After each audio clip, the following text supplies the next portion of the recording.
আসসালামু আলাইকুম এভরিওয়ান, সবাই কেমন আছো? আমাকে তো বলবে না আমি কেমন আছি, তো চলো আমিই বলে দিই। আমিও তোমাদের দোয়াতে আলহামদুলিল্লাহ অনেক ভালো আছি। আমি এখন কোথায় আছি জানো? কে জানো? অবশ্যই কমেন্ট করে বলো। চলো ঘটনাটা শুরু থেকে বলি।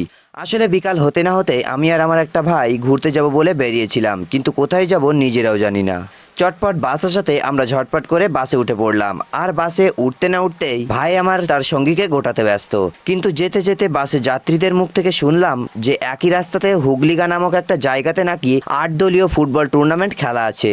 তো আমাদের ওই যেমন শোনা তেমন নামা, আমরাও খেলার ওখানে নেমে পড়লাম। আর নামতে নামতেই ফুটবল মাঠে এসে গেলাম। এখানে কিন্তু অন্যবারের তুলনায় ভিড়টা একটু কমই ছিল, এটা কিন্তু লোকের মুখ থেকে শোনা কথা। এখানে খেলা কিন্তু প্রতিবারই হয়, কিন্তু আমি এই ফার্স্ট টাইম। এখানে এত পরিমাণ গরম লাগছিল মানুষের ভিড়ে, তাই আমরাও খাওয়ার জন্য ঠান্ডা কিছু খুঁজছিলাম। আর খুঁজতে খুঁজতে মেলায় চলে আসলাম। আর মেলায় এসে দেখলাম খেলার মাঠে না, ভিড় তো এখানে। এত ভিড়ে ঠান্ডা খুঁজেই পাচ্ছি না। তো খুঁজতে খুঁজতে অবশেষে একটা লস্যির দোকান পেলাম। আর গাইজ এই লস্যি খেতে খেতেই আজকের এই ব্লগটা শেষ করলাম। সো গাইজ ব্লগটি যদি ভালো লাগে থাকে তাহলে বেশি বেশি করে লাইক কমেন্ট শেয়ার করবে, চ্যানেলটি সাবস্ক্রাইব করবে আর ফেসবুক পেজটি ফলো করে দেবে। তো চলো, love you, tata, bye by.